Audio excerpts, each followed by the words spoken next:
तो आ जाइए मेरे प्यारे साथियों, सब लोग जुड़ जाओ, है ना।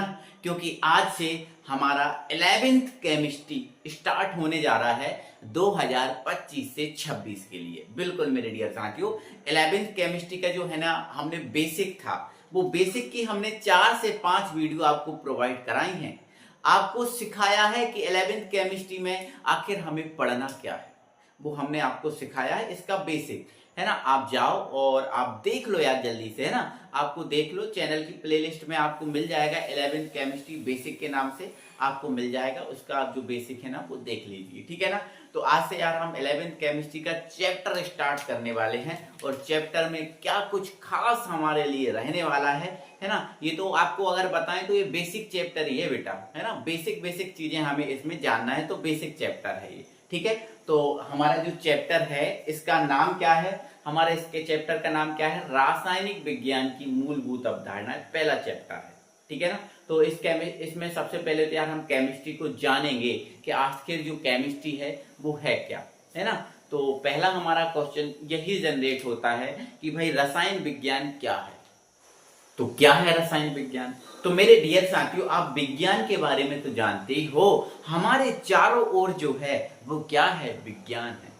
हमारे चारों ओर जो फैला है वो क्या है, विज्ञान। और इसी विज्ञान की बेटा जो शाखा है वो रसायन विज्ञान है, ठीक है ना। मतलब आपका कहने का मेरा सिर्फ आपसे इतना मतलब ये है कि जो भाई रसायन विज्ञान है, क्या है, रसायन विज्ञान है, वो बेटा विज्ञान की शाखा है। इसकी शाखा है, विज्ञान की शाखा है, ठीक है साहब, विज्ञान की शाखा है, ठीक है सर, ये समझ लिया, विज्ञान की शाखा है। सर इसमें क्या करेंगे? तो ध्यान रखना मेरे भाई, जो रसायन विज्ञान क्या है, एक विज्ञान की शाखा है। इसमें क्या किया जाएगा? तो मेरे भाई जो रसायन विज्ञान है इसमें हम पदार्थ के बारे में जानते हैं। किसके बारे में जानते हैं? पदार्थ के बारे में। अच्छा, पदार्थ को और क्या बोलते हैं? तो मेरे डियर साथियों, जो पदार्थ है इसको द्रव्य भी बोला जाता है। क्या बोला जाता है? द्रव्य। द्रव्य और पदार्थ एक ही बात होती है ना, जिसको इंग्लिश में बेटा हम मैटर भी बोलते हैं। क्या बोल देते हैं? मैटर बोल देते हैं। इंग्लिश में क्या बोलते हैं? मैटर बोलते हैं। तो बेटा रसायन विज्ञान विज्ञान की शाखा है जिसके अंतर्गत बेटा हम पदार्थ, द्रव्य या मैटर के क्या करते हैं, गुणों का अध्ययन करते हैं। किसका अध्ययन करते हैं? गुणों का अध्ययन करते हैं। और किसका अध्ययन करते हैं? तो भाई पदार्थ के संरचना के बारे में अध्ययन करते हैं। किसके बारे में बेटा? पदार्थ की संरचना के बारे में अध्ययन करते हैं। और किसके बारे में बेटा?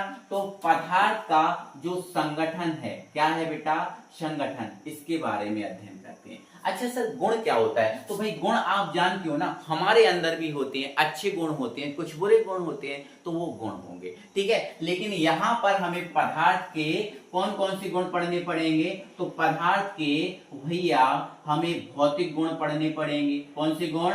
भौतिक गुण पढ़ने पड़ेंगे। और यहाँ पर हमें पदार्थ के रासायनिक गुण पढ़ने पड़ेंगे, ठीक है ना। तो भाई याद रखना, भौतिक और रासायनिक गुण यहाँ पर हमें पढ़ने पड़ेंगे, ठीक है ना। तो यहाँ जैसे हमारे होते हैं ना अच्छे बुरे गुण, तो ऐसे ही पदार्थ के दो गुण होते हैं, एक भौतिक गुण और एक रासायनिक गुण। जानेंगे समझेंगे, टेंशन मत लो, है ना। पदार्थ की संरचना, अब जैसे हमारी भी तो संरचना होती है, कोई अलग प्रकार का, कोई अलग प्रकार का, है ना। तो ऐसी बेटा पदार्थ की भी संरचना होती है। और एक होता है संगठन। अब संगठन क्या होता है साहब? तो संगठन भाई जिससे मिलकर बना है। संगठन मतलब वो किससे मिलकर बना है, ठीक है। तो ये याद रखना है आपको, है ना। तो रसायन आप अपनी कॉपी में लिखेंगे, ये परिभाषा मैं जो बोल रहा हूं वो अपनी कॉपी में लिखेंगे। रसायन विज्ञान विज्ञान की एक शाखा है जिसके अंतर्गत पदार्थ के गुण, संरचना, संगठन आदि का अध्ययन किया जाता है। ऐसा आप अपनी कॉपी में लिखोगे। लिख लिया ना? अब आगे सुनना। अब मेरे भाई आगे सुनना, आगे बेटा आपको ये समझना है, आगे आपको बेटा ये जानना है कि जो रसायन विज्ञान शब्द है, यहाँ जो शब्द दिख रहा है ना रसायन विज्ञान, इस रसायन विज्ञान जो शब्द है इसकी उत्पत्ति बेटा एक प्राचीन शब्द है। क्या शब्द है? प्राचीन शब्द। और वो प्राचीन शब्द क्या है? तो भाई वो प्राचीन शब्द है कीमिया। वो प्राचीन शब्द क्या है बेटा? कीमिया। तो रसायन विज्ञान, आप इसके आगे अभी मत लिखना, अभी लिखवाऊंगा, ठीक है? इतना लिख लेना, इसके बाद आपको अभी थोड़ी देर बाद लिखना है, पहले समझो इधर। तो बेटा जो रसायन विज्ञान शब्द है, इस रसायन विज्ञान की उत्पत्ति है ना प्राचीन शब्द कीमिया से हुई है। किससे हुई है? कीमिया से हुई है। और इस कीमिया जो है ना मेरे डियर साथियों, ये मिस्र का शब्द है। कहाँ का शब्द है? मिस्र का शब्द। आप जर्मनी बोल सकते हो, कोई दिक्कत नहीं है, जर्मनी बोल सकते हो, मिस्र का शब्द है। और इस कीमिया का मतलब पता क्या होता है बेटा? कीमिया का मतलब होता है काला रंग। क्या है? काला रंग। तो ध्यान रखना, प्राचीन शब्द जो कीमिया है मिस्र का, इससे हुई है रसायन विज्ञान शब्द की उत्पत्ति। अच्छा, ऐसे कैसे? तो बेटा पहले यहाँ पर जो कीमिया है इसको हम केमिस्ट बोलते थे। क्या बोलते थे बेटा? केमिस्ट बोलते थे, केमिस्ट, ये केमिस्ट रहा। अब केमिस्ट का कोई शब्द नहीं निकला, इसलिए केमिस्ट में आर बाय जोड़ा गया, क्या बन गया? केमिस्ट्री बन गया। क्या बन गया? केमिस्ट्री बन गया, केमिस्ट्री बन गया, ठीक है? और केमिस्ट्री को हिंदी में रूपांतर किया गया तो ये रसायन आया। क्या आया? रसायन आया। तो ऐसे बेटा जो है ना रसायन विज्ञान की उत्पत्ति हुई है। तो ध्यान रखना मेरे भाई, रसायन विज्ञान में हमें क्या करना है? पदार्थ के गुण, संरचना, संगठन का अध्ययन करना है। और जो रसायन विज्ञान है, इस रसायन विज्ञान शब्द की उत्पत्ति मिस्र की कीमिया से हुई है। कीमिया का मतलब काला रंग होता है। इसको पहले हम केमिस्ट बोला करते थे, लेकिन केमिस्ट का कोई जनरली मीन नहीं निकला, तो आर बाय जोड़ के केमिस्ट्री बना दिया गया और हिंदी में उसको क्या बोलते हैं?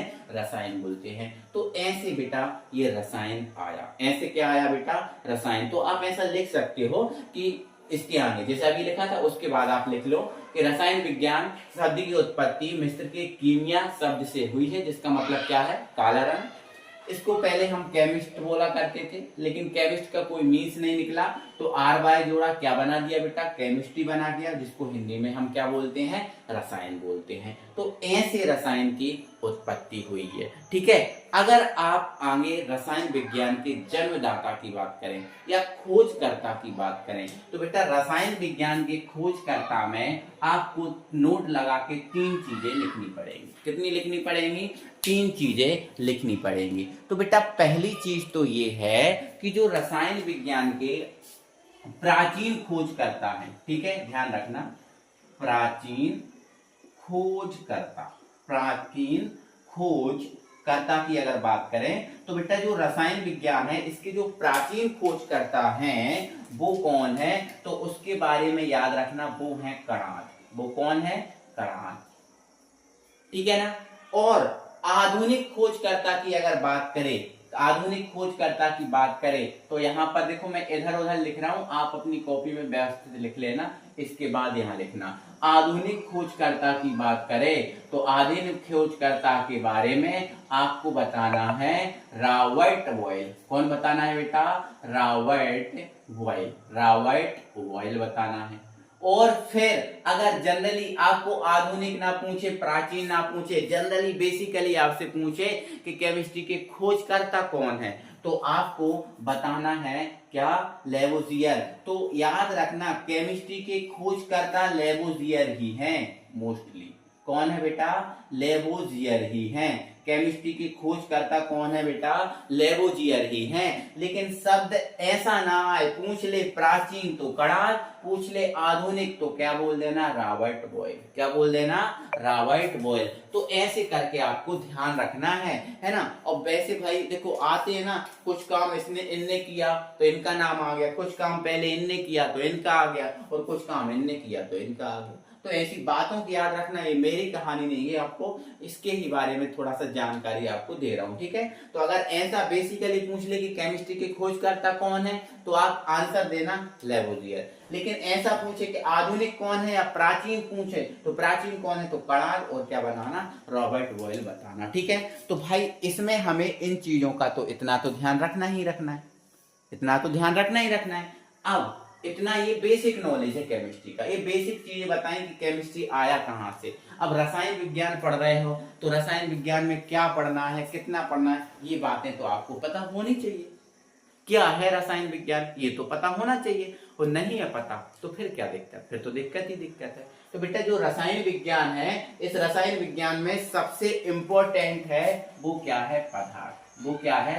पदार्थ। तो इस पदार्थ को जानना हमारा प्राथमिक उद्देश्य है।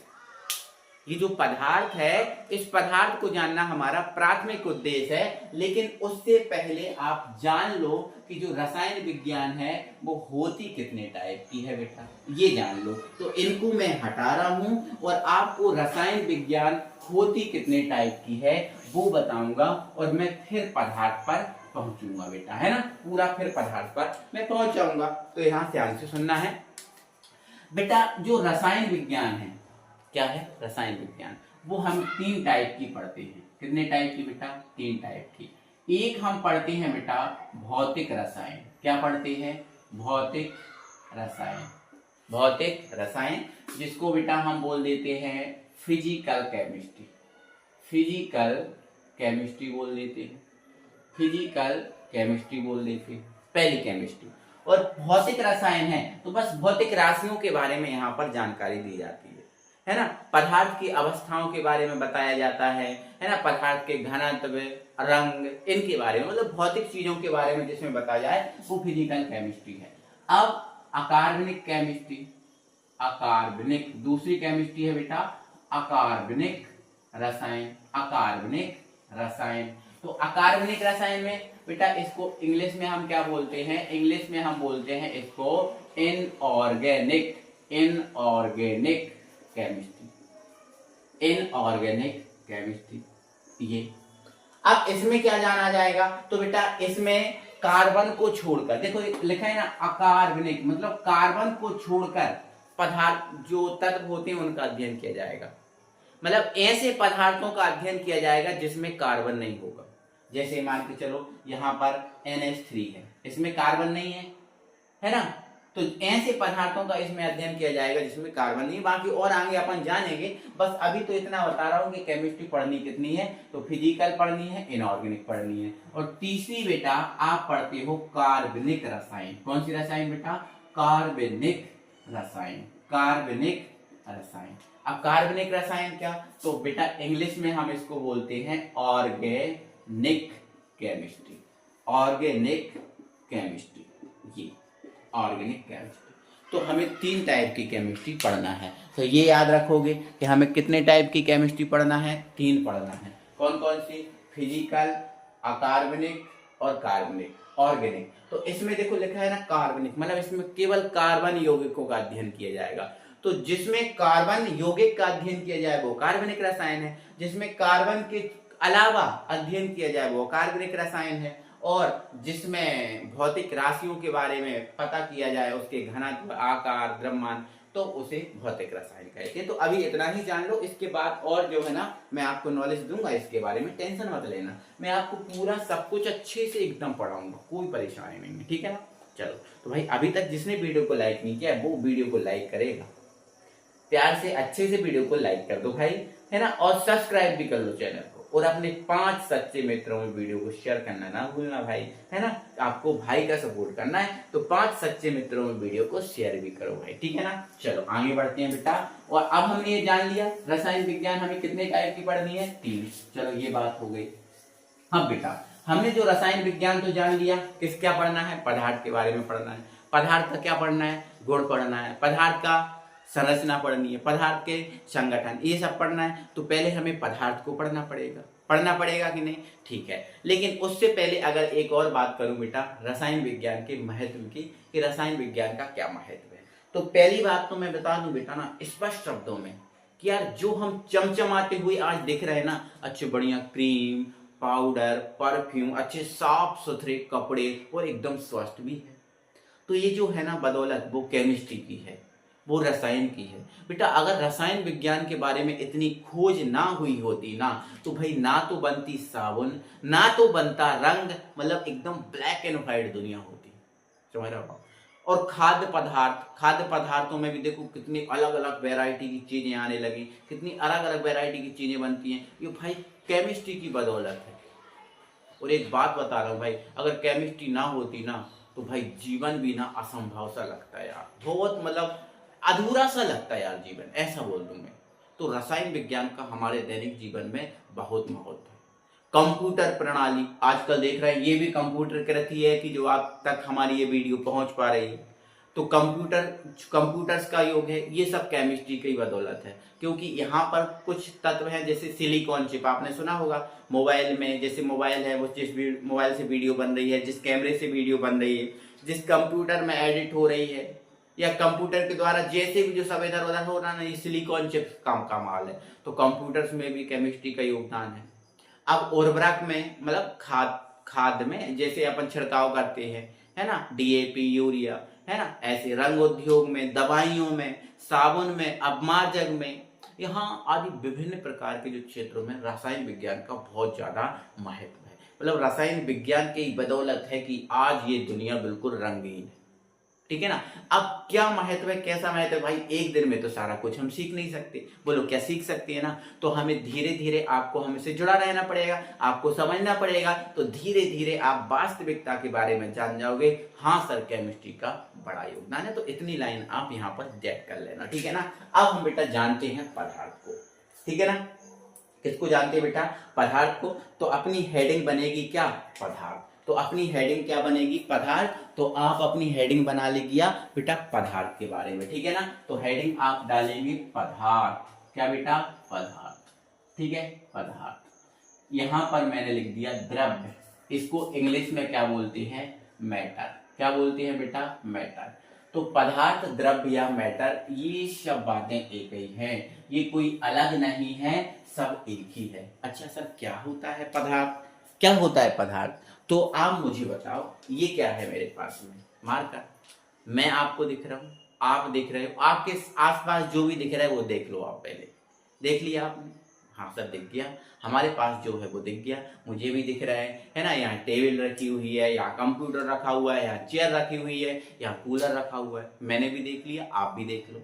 तो मेरे भाई पदार्थ है या जो द्रव्य है, दुनिया की प्रत्येक वस्तु है। क्या बोला, दुनिया की प्रत्येक वस्तु, चाहे वो छोटी हो चाहे वो बड़ी हो, चाहे वो दृश्य हो चाहे अदृश्य। दृश्य का मतलब क्या है, दिखना, और अदृश्य का मतलब ना दिखना। तो दुनिया की प्रत्येक वस्तु, चाहे वो छोटी हो चाहे वो बड़ी हो, चाहे वो दिखती हो चाहे वो ना दिखती हो, अगर उस वस्तु में वजन है, क्या है, वजन, या फिर बोल दो द्रव्यमान है, क्या है, द्रव्यमान, और वह स्थान घेरती है।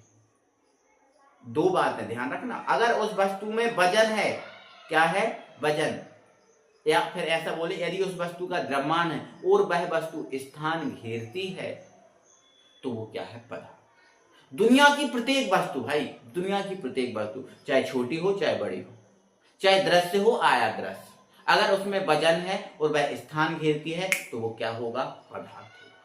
अब पदार्थ के जितने सारे एग्जाम्पल दिख रहे हैं वो आप लिख लो। जैसे आपको मैं दिख रहा हूं ना, तो मैं भी क्या हूं, पदार्थ। बताओ मेरे अंदर वजन है ना वजन, तो मैं पदार्थ हूं। और देखो मैं स्थान भी घेर रहा हूं, मतलब मैं पदार्थ हूं। अब स्थान घेरने का मतलब क्या होता है, स्थान घेरने का मतलब बेटा ये है कि जैसे जहां मैं खड़ा हूं ना, वहां कोई दूसरा नहीं खड़ा हो सकता। अगर कोई दूसरा आएगा तो मैं चुरमुरा जाऊंगा। बोलो सही बात है कि नहीं है। तो पदार्थ ये होता है, स्थान घेरता है पदार्थ, उसमें वजन होता है। अब जैसे बोलो लाइट, तो लाइट स्थान नहीं घेरती। जो लाइट मुझ पर पड़ रही है ना, प्रकाश जो मुझसे पड़ रहा है ना, और वो स्थान नहीं घेरता। मतलब प्रकाश पदार्थ नहीं है बेटा, प्रकाश पदार्थ नहीं है, क्योंकि प्रकाश स्थान नहीं घेरता।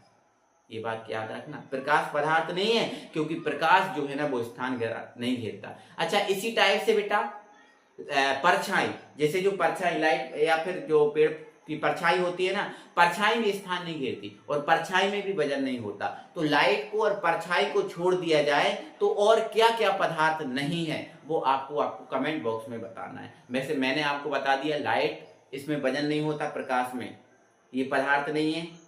और बाकी परछाई वो पदार्थ नहीं है। बाकी अगर बोलो हवा, तो हवा भी बेटा पदार्थ है, क्योंकि हवा में वजन होता है। आपको पता है हवा में नाइट्रोजन होती है, क्या होती है, नाइट्रोजन, है ना, O2 होती है, और क्या होती है, CO2। इनका कुछ भार नहीं होता क्या बेटा, होता है ना। तो हवा में तो वजन है, हवा तो पदार्थ है ना, हवा पदार्थ है। देखो हवा दिखती नहीं है, अदृश्य है, लेकिन वो क्या है, पदार्थ। तो अदृश्य वस्तुएं भी पदार्थ होती हैं।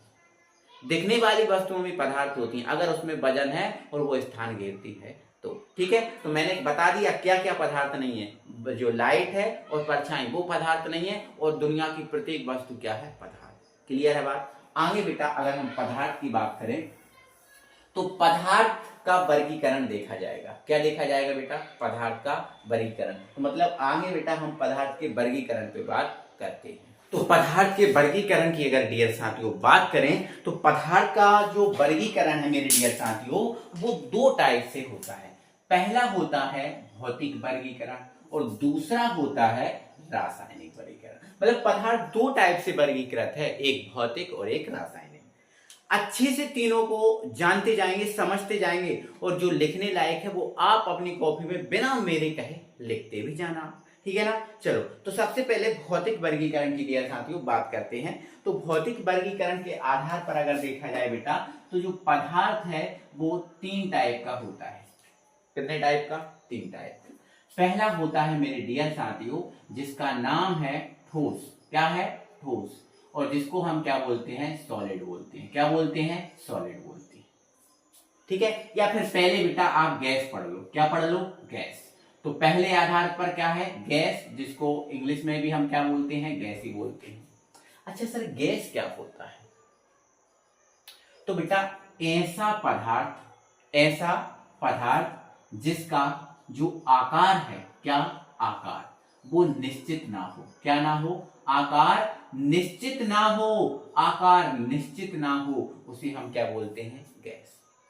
जिसका आयतन में मेरे डियर साथियों निश्चित नहीं होता। आयतन में क्या, निश्चित नहीं होता, उसे हम क्या बोलते हैं, गैस बोलते हैं। उसे हम क्या बोलते हैं, गैस। तो ध्यान रखना, गैस किसे कहते हैं, जिसका आकार और आयतन दोनों निश्चित नहीं होते। निश्चित नहीं होते, निश्चित नहीं होते, ये भी निश्चित नहीं होते।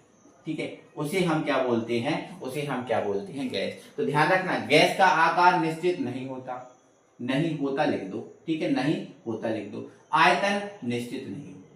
अच्छा सर, गैस में अणु कैसे रहते हैं? तो मेरे डियर साथियों जो गैस होती है उसमें जो अणु है, गैस में जो अणु है बहुत दूर दूर होते हैं। जैसे मान के चलो मेरे पास ये क्या है, एक पात्र है। मेरे पास क्या है, ये पात्र है। और अगर इस पात्र में अणुओं की बात करें तो अगर ये गैस अवस्था में है तो अणु इसके क्या होंगे, बहुत दूर दूर होंगे। अणु इसके क्या होंगे, बहुत दूर दूर होंगे।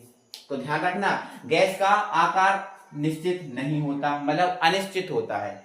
गैस का आयतन निश्चित नहीं होता, मतलब अनिश्चित होता है। और अणु दूर दूर होते हैं। अणु कैसे होते हैं बेटा, दूर दूर होते हैं, ऐसे, है ना। और एक और बात, अणु दूर दूर होते हैं किसके, गैस के। ध्यान रखना इस बात को। और अणुओं के मध्य जो आकर्षण बल है, अणुओं के मध्य बेटा जो आकर्षण बल है वो आकर्षण जो बल होगा वो आकर्षण बल भी क्या होगा, कम होगा। क्या होगा, कम होगा। ये बात को आपको अच्छे से याद रखना है, इन चीजों को याद रखना है। ठीक है ना। ये दो तीन बातें हो गई। तो भौतिक वर्गीकरण की बात करें तो भौतिक वर्गीकरण के आधार पर पदार्थ कितने टाइप का है, तीन है। तो पहला हमने पढ़ा है गैस। क्या पढ़ा है बेटा, गैस।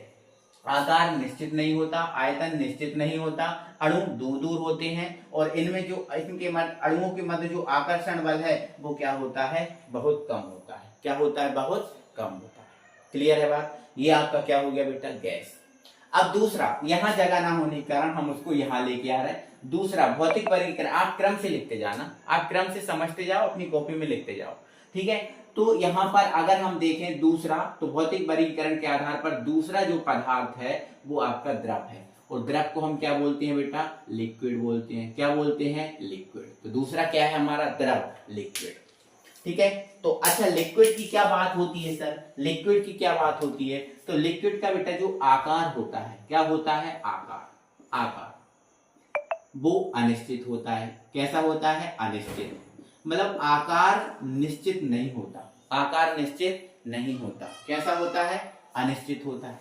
ठीक है। लेकिन अगर हम आयतन की बात करें, किसके, द्रव की, तो द्रव का जो आयतन होता है वो आपका निश्चित होता है। कैसा होता है बेटा, निश्चित होता है। ये बात को आपको याद रखना है। ठीक है ना। क्या बोला मैंने, द्रव जो होता है इसका आकार निश्चित नहीं होता, लेकिन आयतन इसका निश्चित होता है। अब तीसरी बात करें बेटा अणुओं की, तीसरी बात किसकी करें, अणुओं की।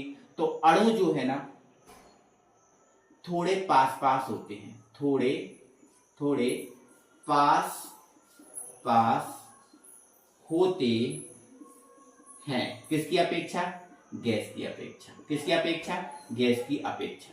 तो गैस की अपेक्षा तो जो अणु है ना थोड़े पास पास होंगे, गैस में ज्यादा दूर दूर होते हैं लेकिन द्रव में जो अणु है थोड़े पास पास होंगे। जैसे मेरे पास बेटा क्या है, ये पात्र है, मेरे पास क्या है, ये पात्र है। अगर इस पात्र में, एक सेकेंड थोड़ा सा यहाँ कर लो, देखो यहाँ कर लो, यहाँ पर, यहाँ समझा दे रहा हूँ बेटा, यहाँ समझा, वहां जगह कम है, यहाँ समझा दे रहा हूँ।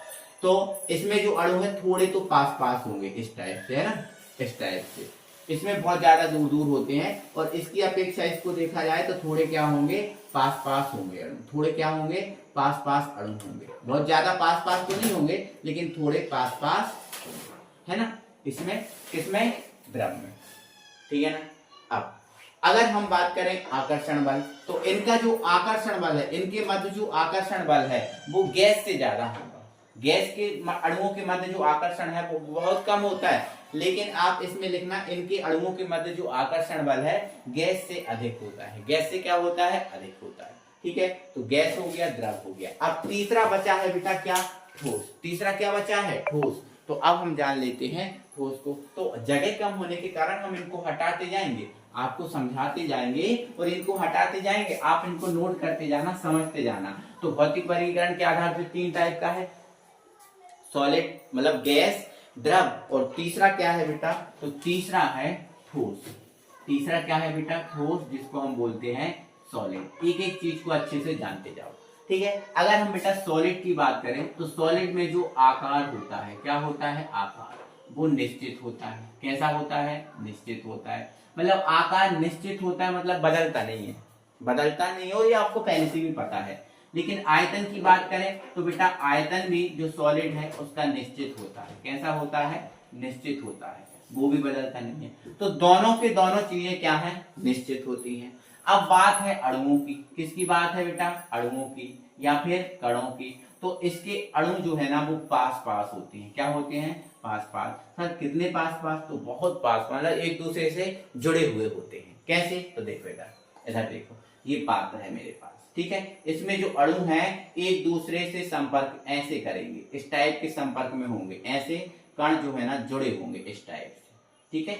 यहाँ इस टाइप से जो कण है एक दूसरे से जुड़े होंगे, ठीक है, इस टाइप से, है ना। तो अब इस टाइप से जुड़े हैं तो इनके जो कणों के मध्य आकर्षण है वो आकर्षण भी क्या होगा, आकर्षण भी बेटा क्या होगा, बहुत कम ही होगा। क्या, सॉरी आकर्षण जो होगा इनके अणुओं के मध्य जो आकर्षण होगा, क्या होगा बेटा, आकर्षण होगा।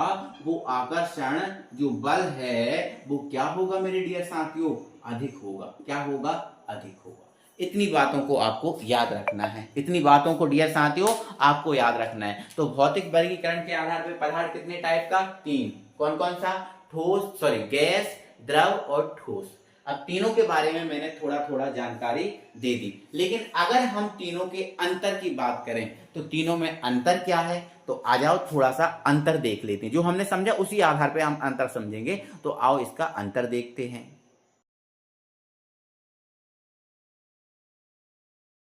जान लिया, और इस आधार पर हमारा जो भौतिक वर्गीकरण है वो भी फिनिश हुआ, गैस का, द्रव का और ठोस का। ये तीनों टाइप हो गए कंप्लीट। अब आ जाओ रासायनिक पे। तो बेटा जो रासायनिक वर्गीकरण है इस आधार पर जो पदार्थ है वो 2 टाइप का, एक होता है शुद्ध पदार्थ और दूसरा होता है मिश्रण। एक होता है शुद्ध पदार्थ और दूसरा क्या होता है, मिश्रण। तो बेटा जो शुद्ध पदार्थ है वो आपका 2 टाइप का, एक है तत्व और एक है आपका यौगिक। तो भाई तत्व कोई नई बात नहीं है हमारे लिए। क्या हम तत्व को नहीं जानते, बोलो आप, नहीं जानते, जानते हैं सर, हमने पढ़ के रखा है। जो पदार्थ, जो परमाणु है इसके शुद्धतम रूप को हम क्या बोलते हैं, तत्व। परमाणु के शुद्धतम रूप को क्या बोलते हैं, तत्व। और तत्वों की संख्या हमें कितनी पढ़नी है बेटा, 118। हमें तत्व कितने पढ़ने हैं, 118 पढ़ने हैं। कितने पढ़ने हैं बेटा, 118 पढ़ने हैं ना। तो हम जानते हैं ना भाई, ये तो जानते हैं। आप इसमें आप लिख भी सकते हो कि परमाणु के शुद्धतम रूप को क्या बोलते हैं, तत्व।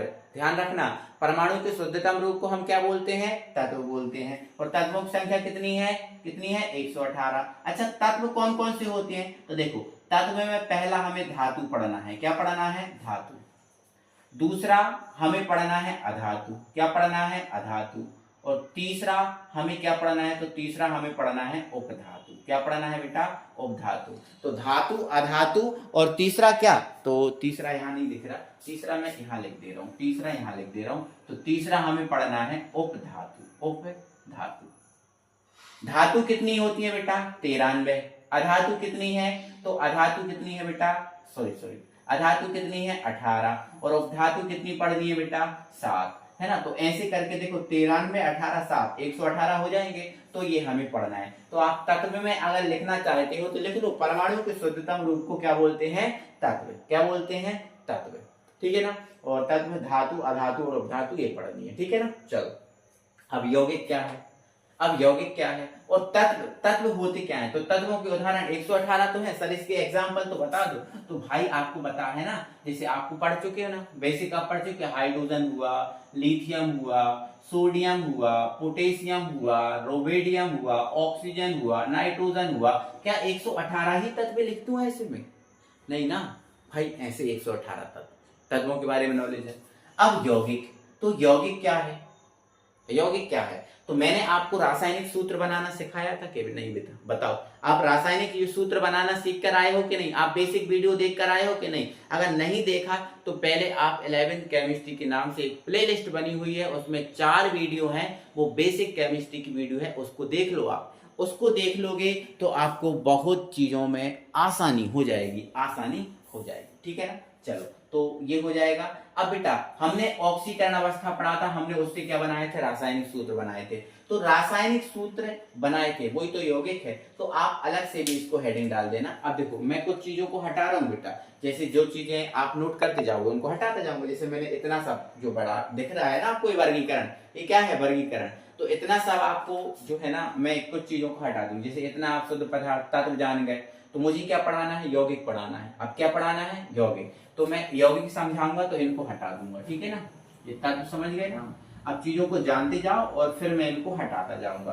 ठीक है ना। आप लिखते जाना, अपनी कॉपी में समझते जाना, क्योंकि आज का जो वीडियो है फुल आपको नॉलेज होना चाहिए। अगर यही चीजों के बारे में नॉलेज नहीं है तो फिर आगे कैसे पढ़ पाओगे? ठीक है ना। तो देखो इधर, यहाँ यौगिक के बारे में। ठीक है ना। तो यहाँ मैंने डाल दी हेडिंग यौगिक। क्या डाल दी बेटा? यौगिक, जिसको हम बोलते हैं कंपाउंड। इंग्लिश में क्या बोलते हैं बेटा? कंपाउंड बोलते। तो यौगिक को हम क्या बोलते हैं? कंपाउंड बोलते हैं। अच्छा सर, यौगिक होता क्या है? क्या होता है? तो कुछ नहीं है मेरे भाई, जब तत्व मिलेंगे तो यौगिक बनेगा। तत्व मिलेंगे तो क्या बनेगा? यौगिक। लेकिन यहां पर सुन लो, जब यहां लिख दे रहा हूं मैं, जब दो या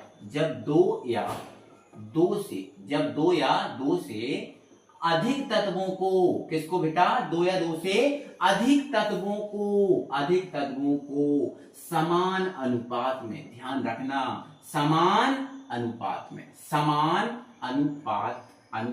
में मिलाया जाता है। समान अनुपात में मिलाया जाता है। अब यहाँ बहुत बढ़िया शब्द है बेटा, यहाँ जो समान अनुपात शब्द है यही आपको यौगिक को डिफाइन करता है। और अगर यही समान असमान में बदल जाए ना, यही अगर समान असमान में बदल जाए तो वो मिश्रण बन जाता है। क्या बन जाता है? मिश्रण बन जाता है। तो याद ध्यान रखना कि जब 2 या 2 से अधिक तत्वों को समान अनुपात में मिलाया जाता है तब उसे यौगिक कहते हैं। अनुपात में मिलाया जाता है तब उसे, या उससे, या ऐसा लिख दो, है ना, मिलाया जाता है तब उससे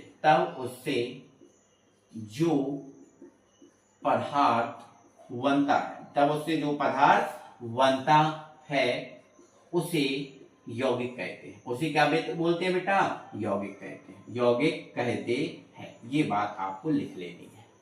अच्छा, जैसे यहां पर मैंने लिख दिया बेटा NaCl। क्या लिख दिया? NaCl। तो NaCl क्या है? यौगिक है, क्योंकि 2 तत्वों को एक निश्चित अनुपात में मिला के बनाया गया। जैसे H2 है, यौगिक है, अणु भी है, यौगिक भी है।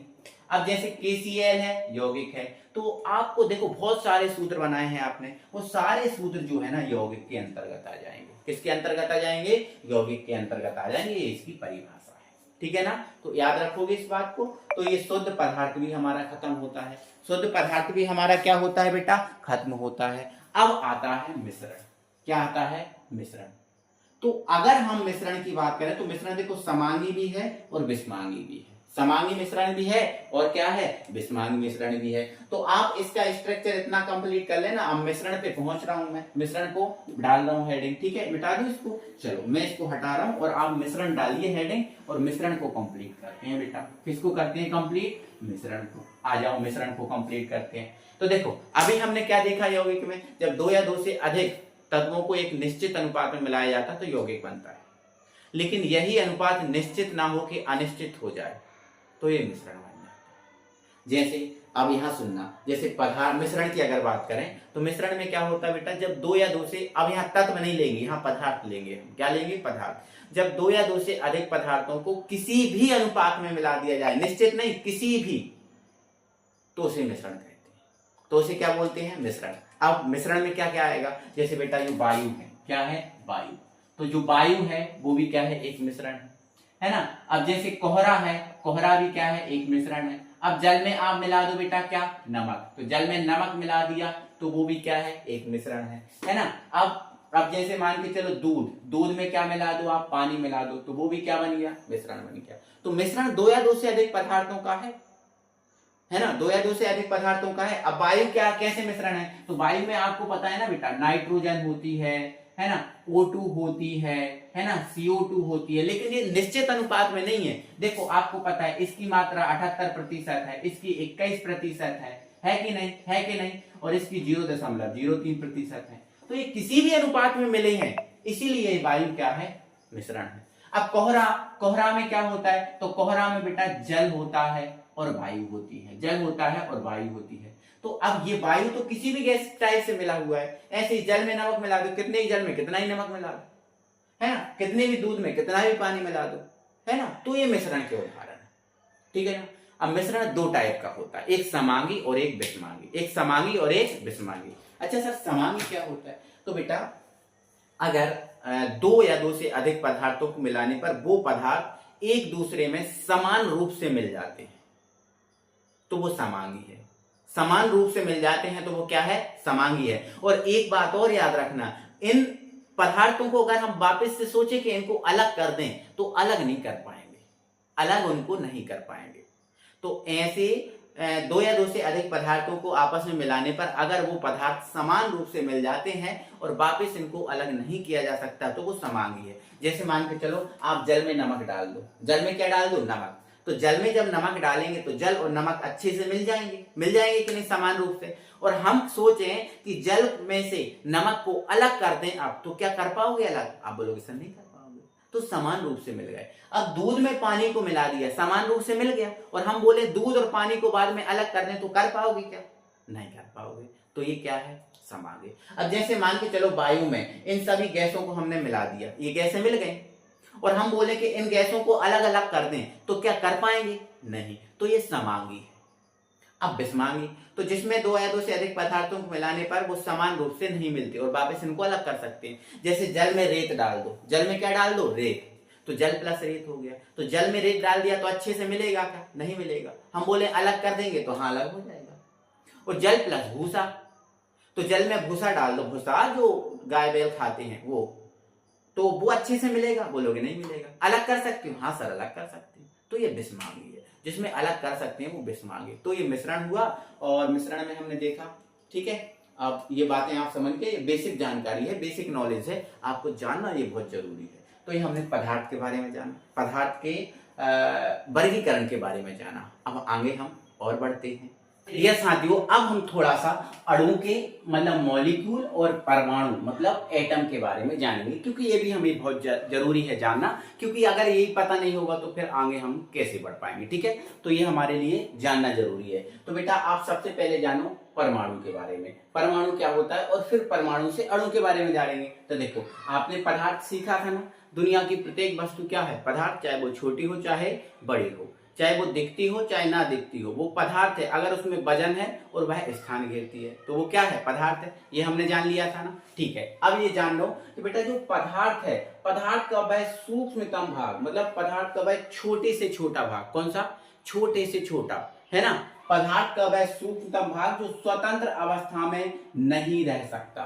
स्वतंत्र नहीं रह सकता मतलब जैसे ही स्वतंत्र अवस्था में आएगा कोई ना कोई इसके क्रिया कर लेगा, और जैसे ही क्रिया कर लेगा तो फिर स्वतंत्र नहीं रहेगा, मतलब ये स्वतंत्र नहीं रह सकता, कोई ना कोई इससे क्रिया जरूर कर लेता है, ठीक है ना। तो पदार्थ का वह सूक्ष्मतम भाग जो स्वतंत्र अवस्था में नहीं रह सकता उसे हम क्या बोलते हैं बेटा, परमाणु बोलते हैं। और परमाणु में जैसे अकेला सोडियम है, अकेला H है, अकेला O है, अकेला C है, अकेला S है, ये परमाणु है। ऐसे करके आपने देखा होगा परमाणु के शुद्धतम रूप को क्या बोलते हैं, तत्व, और तत्वों की संख्या कितनी है, 118। तो ऐसे 118 परमाणु भी हो सकते हैं। तो ये जो है ना बेटा वो परमाणु है, क्या है, परमाणु। तो ध्यान रखना, परमाणु पदार्थ का ही छोटे से छोटा भाग है, पदार्थ का जो छोटा भाग है वो क्या है, परमाणु है, क्या है, परमाणु। आगे बेटा परमाणु के बारे में थोड़ा सा हम आपको नॉलेज देंगे, ये आपके लिए जरूरी है। बेटा जो परमाणु है, यहाँ ऐसा कहते हैं कि जो परमाणु है सबसे सूक्ष्मतम कण है, मतलब सबसे छोटा कण है, सबसे छोटा कण जो है ना वो परमाणु है। पदार्थ का जो सबसे छोटा कण है वो क्या है बेटा, परमाणु है। और एक बात ध्यान से सुन लो बेटा, जो सबसे छोटा हो उसका आकार क्या होता है, गोल होता है, उसका आकार क्या होता है बेटा, गोल होता है। ये बात अपने दिमाग में बिठा के रख लो, जो सबसे छोटा है वो क्या है, गोल, मतलब जो परमाणु है वो गोल होता है और ये परमाणु है। और ध्यान रखना ये क्या है बेटा, परमाणु है, क्योंकि ये सबसे छोटा है और सबसे छोटा जो होता है वो गोल दिखता है। बेटा परमाणु तो इतना छोटा है कि हम उन्हें आंखों से नहीं देख सकते, जो हम देख पा रहे हैं इसको नहीं देख सकते। अगर मैं आपको ऐसे बना दूं इतना छोटा तो क्या आप समझा पाओगे, नहीं, इसलिए मैंने आपको बड़ा बना के बताया है, ठीक है ना बेटा। अब आगे सुनो बेटा, जो परमाणु है इसका आकार होता है 10 की घात -10 मीटर का। कितना होता है, 10 की घात -10 मीटर का, मतलब बहुत छोटा है, आंखों द्वारा नहीं देखा जा सकता। इसके लिए हमें सूक्ष्मदर्शी का उपयोग करना पड़ेगा। तो परमाणु कैसा होगा, गोल। बेटा परमाणु गोल होगा और परमाणु के बीच में बेटा एक नाभिक होता है, क्या होता है, नाभिक। और बेटा एक बात और सुन लो, जो परमाणु है वो 3 मूल कणों से मिलकर बना है। कितने कणों से बेटा, 3 मूल कणों से मिलकर बना है, जिसमें पहला है बेटा प्रोटॉन। पहला क्या है, प्रोटॉन है, क्या है, प्रोटॉन है। प्रोटॉन को बेटा हम P+ से व्यक्त करते हैं क्योंकि प्रोटॉन पर धनावेश होता है। आगे इनकी खोज के बारे में बताऊंगा, टेंशन मत लो अभी, है ना, अभी तो आपको स्टार्ट ही कराया है। दूसरा बेटा जो कण होता है वो आपका इलेक्ट्रॉन होता है, क्या होता है, इलेक्ट्रॉन। और इलेक्ट्रॉन को हम E पे माइनस लगा के व्यक्त करते हैं, ई पर माइनस लगा के हम किसको व्यक्त करते हैं बेटा, इलेक्ट्रॉन को व्यक्त करते हैं। और जो तीसरा कण है बेटा वो है आपका न्यूट्रॉन। क्या है बेटा, न्यूट्रॉन, ये न्यूट्रॉन। और न्यूट्रॉन को हम n पे 0 लगा के व्यक्त करते हैं क्योंकि n पर कोई आवेश नहीं होता। जैसे इस पर प्लस है, इस पर माइनस है, वैसे इस पर कोई आवेश नहीं होता। तो बेटा जो परमाणु है, परमाणु में 3 कण होते हैं, प्रोटॉन, इलेक्ट्रॉन और न्यूट्रॉन। अच्छा, तो बेटा जो नाभिक होता है ये क्या है बेटा, नाभिक है। ये क्या है, नाभिक है। तो ध्यान रखना ये क्या है बेटा, नाभिक है। और नाभिक का आकार कितना होता है बेटा, 10 की घात -15 मीटर। ये भी याद रखना आपको, अभी के लिए याद रखो, बाकी आपको मैं सबकी खोज बताऊंगा, बिल्कुल परेशान मत होना, है ना। तो बेटा जो नाभिक है इसमें 2 कण होते हैं, एक होता है प्रोटॉन और एक होता है न्यूट्रॉन। नाभिक में कितने कण होते हैं बेटा, 2, एक होता है प्रोटॉन और एक होता है न्यूट्रॉन, ठीक है। ये बात क्लियर है, ठीक है। अब बेटा जो नाभिक है, इस नाभिक के चारों ओर 7 कक्षाएं होती हैं। कितनी कक्षाएं होती हैं, 7 कक्षाएं होती हैं, ठीक है। 2, 3, है ना, 4, ठीक है, ये आपकी 5 रही, ये आपकी 6 रही, ठीक है, और ये आपकी 7 रही। तो परमाणु के नाभिक के चारों ओर कितनी कक्षाएं होती हैं बेटा, 7। तो मैं यहाँ पर लिख दे रहा हूं बेटा, यहाँ पर थोड़ी जगह कम होने के कारण। तो बेटा कक्षाएं कितनी है, 7।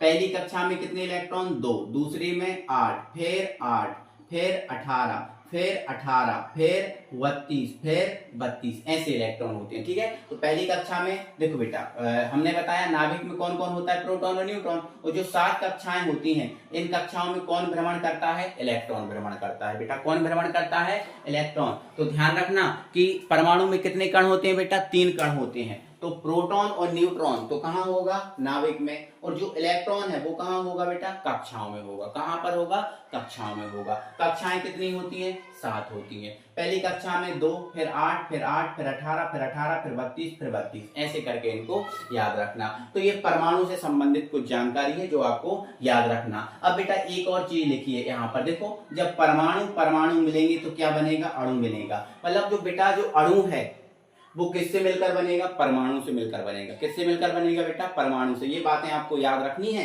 ना। ये आपका बेसिक चल रहा है, ये चैप्टर आपका जो पहला चैप्टर है वो आपको बेसिक ही सिखाता है, ठीक है ना। चलो आगे बढ़ो बेटा।